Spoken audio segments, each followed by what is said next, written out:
Baik adik-adik, pada pelajaran atau pembelajaran kali ini kita mulai dengan bab pertama, masih pada materi pertama tentang arti dan makna gereja.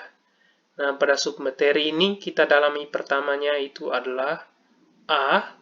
Gereja sebagai umat Allah. Nah, yang ini. Nah, kita dalami dulu. Nanti video berikutnya ke B, lalu bab 2, sifat-sifat gereja, selanjutnya bab 3 dan selanjutnya. Itu nanti akan kita buat satu persatu sehingga dapat membantu pembelajaran adik-adik di rumah. Oke, kita lanjut. Nah, setiap kegiatan harus kita awali dengan doa. Untuk itu, untuk pembelajaran pendidikan agama Katolik kali ini juga kita memulainya dalam doa. Bisa menggunakan rumusan doa berikut ini atau bisa doa pribadi masing-masing. Kita mulainya dengan doa. Dalam nama Bapa dan Putra dan Roh Kudus. Amin. Bapa yang penuh kasih, kami bersyukur atas kebaikan-Mu. Pada kesempatan ini kami akan belajar tentang gereja sebagai umat Allah. Tuntunlah kami ya Bapa dengan Roh Kudus-Mu, agar kami dapat mengerti materi yang kami pelajari, sehingga sungguh bermakna bagi hidup kami sebagai anggota gereja, sebagaimana yang diajarkan Yesus Kristus Putra-Mu, Tuhan dan Juru Selamat kami. Amin. Dalam nama Bapa dan Putra dan Roh Kudus. Amin. Syukur, terima kasih. Kita sudah memulainya dengan doa. Langsung saja kita lanjut seperti materi tadi. Gereja sebagai umat Allah. Nah, dalam materi ini adik-adik akan diharapkan kepada kalian semua setelah menyelesaikan video ini harus perlu memahami 3 hal. Jadi setelah menyelesaikan video ini, mempelajarinya berulang kali, yang mau dicapai adik-adik itu harus mengerti 3 hal berikut. Yang pertama, arti gereja sebagai umat Allah itu harus dipahami. Arti gereja sebagai umat Allah dalam materi ini banyak penjelasan, tetapi harus mesti yang diingat itu arti gereja sebagai umat Allah. Yang berikutnya, selain arti gereja sebagai umat Allah, juga harus mengerti tentang ciri-ciri gereja sebagai umat Allah. Yang kedua, ciri-ciri gereja sebagai umat Allah ini juga perlu diusahakan untuk dipahami. Jadi yang pertama ini, kedua, lalu yang terakhir, konsekuensi gereja sebagai umat Allah. Nah, pertama, kedua, ketiga ini, setelah menyelesaikan pembelajaran ini, mesti mengetahui ini. Paling kurang 3 hal ini harus dikuasai dan dimengerti. Oke, adik-adik, kita lanjut langsung saja yang pertama tentang arti gereja sebagai umat Allah. Nah, ini arti gereja sebagai umat Allah. Apa sih arti gereja itu? Ayo dipikirkan. Boleh tanyakan kepada teman-teman atau kakak adik di sampingmu atau juga orang tuamu. Ayo diusahakan diberi pendapat dulu apa arti gereja menurut Anda. Nah, sambil memikirkannya bisa melihat gambar berikut ini. Ada gedung gereja, ada upacara misa di gereja, ada umat dan sebagainya. Bisa diperhatikan, ini ada Bapak Paus, dan ini ada perlengkapan-perlengkapan liturgi. Silakan diperhatikan lalu disimpulkan. Menurut Anda itu apa arti gereja sebagai umat Allah? Nah, kalau masih mencari tahu lewat teman-teman, adik-adik, atau kakak-kakakmu, atau orang tuamu, bisa dijeda dulu videonya. Nanti setelah dapat, baru dilanjutkan lagi. Oke, setelah itu, nah mungkin yang adik-adik cari tahu dari teman-temanmu, dari kakak adik, orang tuamu, dan orang lain, mungkin ada yang berpendapat seperti ini. Pertama, mungkin ada yang berpikir gereja adalah gedung, tempat umat Katolik berdoa, misalnya begitu. Ada yang berpendapat begitu, gereja adalah gedung tempat umat Katolik berdoa. Atau juga adik-adik mungkin ada yang berpendapat gereja adalah upacara ibadat. Jadi ketika melihat ada ritus ibadat di gereja, ada upacara-upacaranya, lalu Anda mungkin menyebut itu yang dinamakan gereja. Nah, ada lagi yang mungkin Anda berpikir gereja adalah ajaran ketika melihat rumusan doa atau keyakinan atau ajaran atau dogma-dogma dari buku. Nah, ketika melihat itu, mungkin Anda berpikir, oh itu gereja. Nah, bisa juga seperti itu. Nah, mungkin juga ada yang berpikir gereja adalah organisasi orang, manusia, lembaga sejagat internasional yang dikepalai oleh pimpinan gereja, Bapak Paus, uskup, para imam, diakon, biarawan-biarawati. Nah, ketika kita melihat ada paus, uskup, diakon, imam, kita melihat itu lalu kita sebut itu sebagai gereja. Bisa saja begitu. Nah, mungkin ada juga yang mengatakan gereja adalah umat pilihan. Jadi ketika melihat umat manusia banyak di gereja, umat banyak, ketika kita melihat itu lalu kita menyebut itu adalah gereja. Ya, bisa juga begitu. Nah, dan yang terakhir mungkin juga ada yang berpikir gereja adalah badan sosial. Nah, badan sosial maksudnya begini, ketika Anda melihat sekolah Katolik atau rumah sakit Katolik dan badan sosial lainnya yang bergerak di bidang keagamaan Katolik, nah, mungkin Anda sebut itu adalah gereja. Nah, ini adalah beberapa pendapat yang mungkin sama dengan pendapat adik-adik. Nah, semua ini tidaklah salah ya, yang seperti adik-adik pikirkan ini, mungkin salah satu di antaranya ini, itu tidak salah, semuanya benar adanya. Nah, oleh karena itu bisa disimpulkan sebagai berikut. Nah, sebenarnya gereja itu ketika kita mendengar orang menyebutkan gereja, itu sebenarnya tidak hanya soal fisik gedungnya saja atau perlengkapan liturginya saja, tetapi juga menyangkut hal rohani, jiwa hubungan kita dengan Tuhan. Jadi gereja itu tidak hanya bicara tentang fisiknya saja, tetapi juga rohani. Nah, itu perlu disadari. Sehingga gereja dapat kita artikan sebagai umat Allah atau gereja adalah umat Allah yang berarti terpilih dari Allah. Nah, jadi gereja adalah umat Allah yang mana umat Allah ini terpilih dari Allah. Itu arti gereja yang sesungguhnya. Jadi gereja itu adalah umat Allah yang terpilih dari Allah. Nah, umat Allah ini menyangkut apa sebenarnya? Umat Allah, tekanan umat Allah ini ada pada dua hal. Yang pertama, gereja bukanlah pertama-tama organisasi manusiawi. Jadi jangan menyebut ketika orang, oh gereja, lalu kalian ingat, oh itu organisasi agama Katolik, manusia Katolik. Bukan. Pertama-tama bukan organisasi manusiawi, tapi harus Anda meyakini dan mengerti bahwa gereja itu sebenarnya perwujudan karya Allah, yang mana Allah sendiri memilih dan mengasihi manusia. Jadi penjelasannya seperti ini. Misalnya, Allah itu ada pelukis. Nah, maka gereja itu adalah lukisannya. Jadi sebenarnya gereja itu adalah wujud karya dari Allah sendiri, yang mana Allah melukis, memilih, dan mengasihi manusia sehingga gerejanya itu terbentuk. Jadi gereja itu sebenarnya perwujudan karya Allah.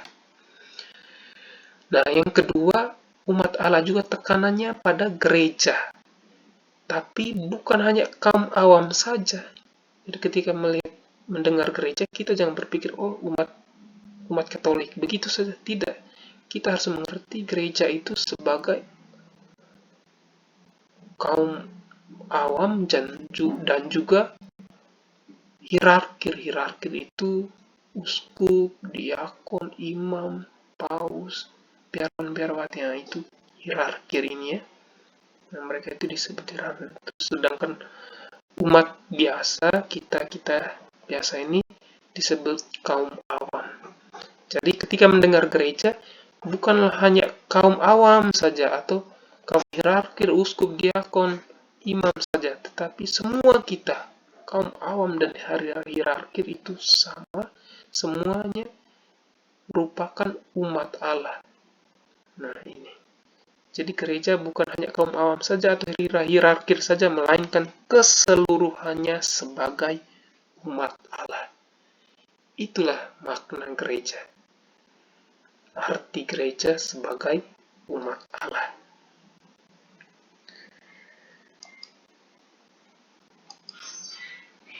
Ini semuanya merupakan umat Allah.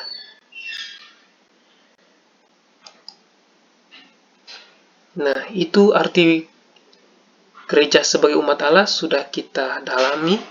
Berikutnya ada 3 hal kan tadi. Pertama, arti gereja, kedua, ciri-ciri gereja, dan yang ketiga, konsekuensi gereja. Sekarang kita dalami yang keduanya, ciri-ciri gereja sebagai umat Allah. Nah, untuk menemukan ciri-ciri gereja sebagai umat Allah, baiknya kita baca dulu kitab suci berikut ini, teks kitab suci berikut ini.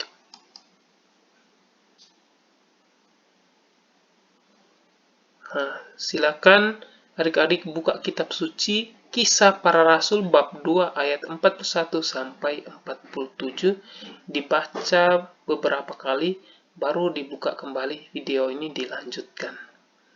Nah, kalau sudah membacanya, mari kita temukan sama-sama apa ciri-ciri gereja. Nah, kita selidiki dulu teks kitab suci tadi. Ternyata umat perdana itu saling memperhatikan satu sama lain dengan saling berbagi rezeki. Jadi mereka memperhatikan satu sama lain. Mereka selalu merasa simpati, empati, prihatin dengan sesama yang berkekurangan. Jadi mereka selalu berbagi kepunyaan mereka, diberikan untuk sesama mereka, untuk menghidupi sesama anggota mereka yang lain. Itu temuan pertama. Jadi ada umat perdana yang saling memperhatikan satu sama lain. Yang kedua, umat perdana juga selalu berkumpul. Mereka ternyata selalu berkumpul untuk berdoa, bersyukur, dan saling menguatkan, menghibur. Nah, itu kita bisa lihat dua hal ini. Bahwa ternyata dalam teks kitab suci tadi, umat perdana itu saling memperhatikan satu sama dengan yang lain, kepunyaan mereka menjadi kepunyaan bersama, dan seterusnya. Lalu mereka selalu berkumpul, bersyukur kepada Tuhan, berdoa, dan saling menguat, menghiburkan satu sama yang lain. Nah, itu.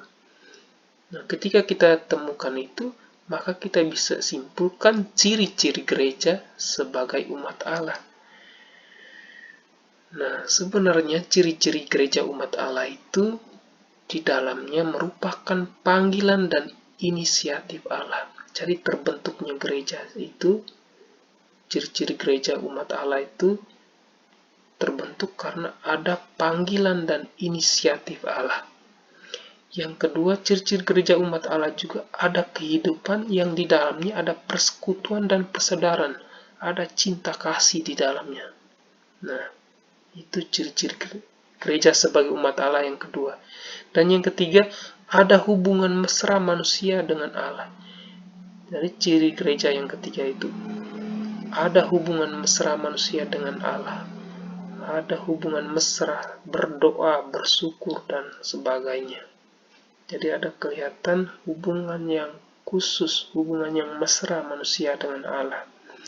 Dan yang ketiga, ciri gereja umat Allah dari yang pertama yang ketiga ini merupakan karya keselamatan Allah bagi umat manusia dalam kehidupannya di bumi, dalam pesiarannya menuju ke Allah. Itu. Jadi harus dimengerti ini ciri gereja umat Allah. Yang pertama, gereja itu terbentuk karena ada panggilan dan ada inisiatif dari Allah. Yang kedua, ada kehidupan yang di dalamnya, ada persekutuan dan persaudaraan, ada cinta kasih di dalamnya. Yang ketiga, juga ada hubungan mesra manusia dengan Allah. Dan kesemuanya itu dimengerti sebagai karya keselamatan Allah bagi umat dalam pesiarannya. Jadi umatnya mengerti bahwa karya gereja itu adalah karya keselamatan Allah. Jadi Allah menyelamatkan manusia melalui gereja. Itu maksudnya. Nah, ini ciri-ciri gereja. Sehingga kalau kita sudah tahu ini, ciri gereja sebagai umat Allah, berarti kita sudah bisa pastikan bahwa ini adalah hakikat gereja. Karena gereja bisa disebut gereja kecuali ada ini, cirinya ini. Kalau tidak ada ciri ini, kita tidak bisa sebut itu sebagai gereja. Jadi ciri ini merupakan juga hakikat dari gereja, isi dari gereja. Tanpa isi ini, gereja tidak bisa disebut gereja. Dari isi ini, keempat isinya ini harus ada baru kita sebut itu gereja. Nah, itu ciri gereja sebagai umat Allah.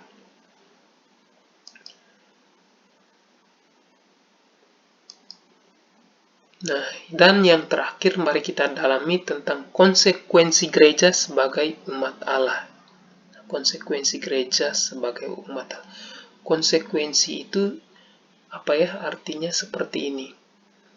Konsekuensi itu ketika kita sudah menyadari gereja sebagai umat Allah, harusnya kita buat apa? Nah, begitu artinya. Jadi, kalau saya sudah tahu gereja sebagai umat Allah, saya harus buat apa? Kalau saya tidak buat apa-apa, saya tidak menyadari, berarti saya belum tahu gereja sebagai umat Allah. Jadi dampak ketika seseorang mengetahui gereja sebagai umat Allah itu apa? Nah, yang pertama, pimpinan gereja atau hierarki. Nah, hierarki tadi saya sudah beritahu bahwa hierarki itu paus, uskup, diakon, imam, biarawan, biarawati. Nah, itu hierarki gereja.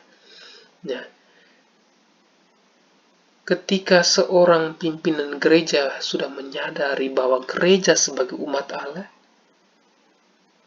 maka dia tahu bahwa yang seharusnya dibuat adalah dia sebagai pelayan. Jadi, seorang pemimpin ketika menyadari gereja sebagai umat Allah, konsekuensinya, dampaknya dia harus menyadari fungsinya sebagai pemimpin, sebagai pelayan, bukan sebagai ketua, raja, dan sebagainya.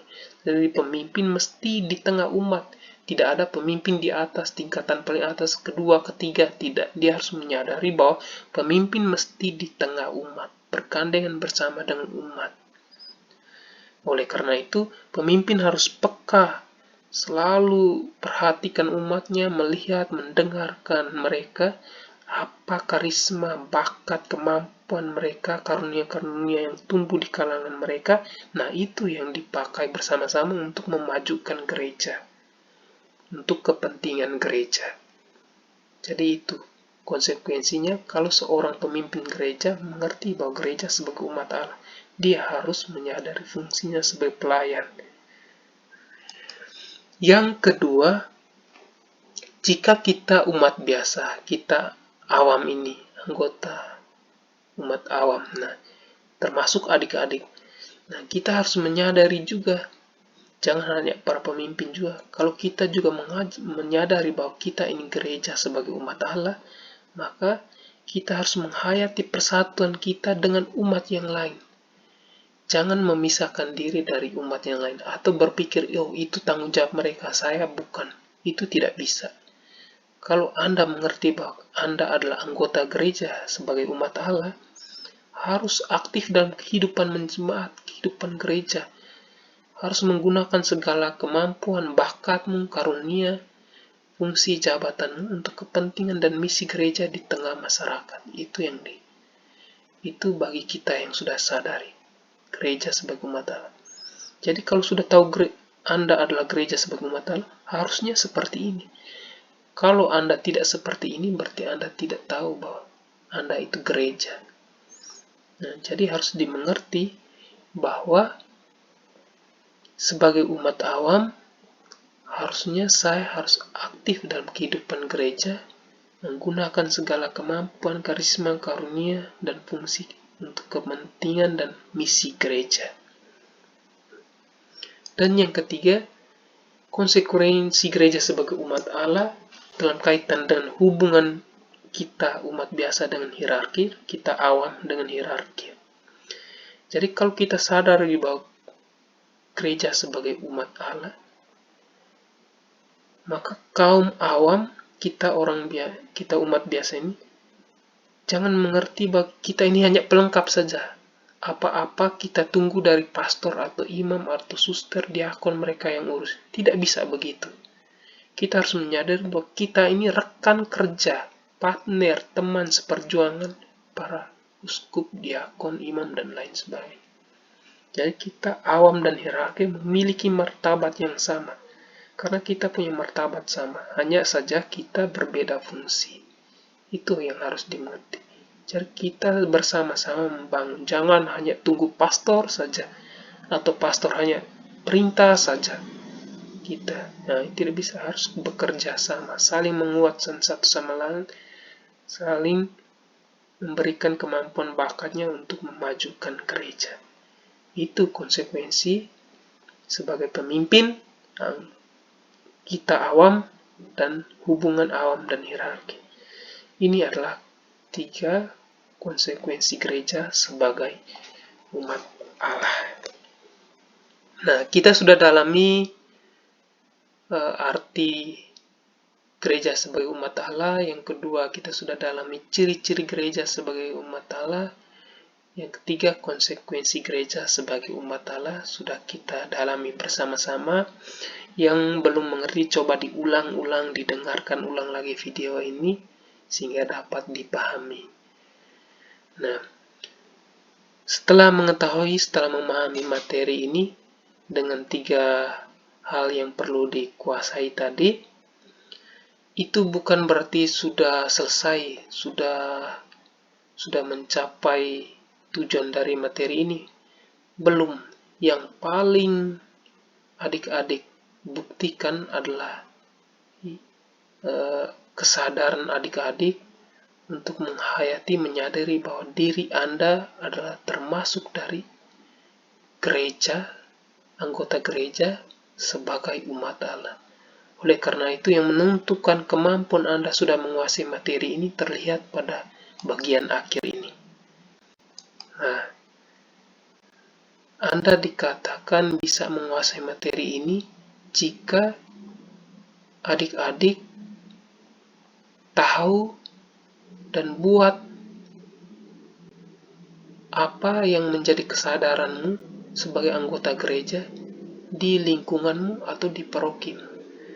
Jadi, setelah memahami materi ini, yang paling Bapak inginkan adalah tuliskan kegiatan nyata atau buat rencanamu, kegiatan nyatamu yang dapat Anda lakukan di lingkungan atau parokimu sebagai bentuk kesadaranmu sebagai anggota gereja. Itu. Jadi setelah itu buatlah niat dan tuliskan apa yang Anda lakukan di lingkungan atau parokimu sebagai anggota gereja. Langsung berikan kepada Bapak Ibu gurumu sebagai bentuk bahwa Anda sudah menguasai materi tentang arti dan makna gereja sebagai umat Allah, cirinya, dan juga konsekuensinya tadi. Itu yang Anda tuliskan dan berikan kepada Bapak Ibu gurumu. Dan harus benar-benar dilaksanakan. Jangan hanya karang-karang saja, dan tidak bisa. Harus dibuat sebagai bentuk bahwa Anda bisa mengamalkan materi ini. Bisa juga kirim tulisannya biar saya sendiri melihatnya lewat kolom komentar video ini. Nah, bisa tulis kirim di kolom komentar, nanti saya lihat, oh ini benar-benar dilaksanakan, oh ini sudah bisa pahami materi tentang gereja sebagai umat Allah.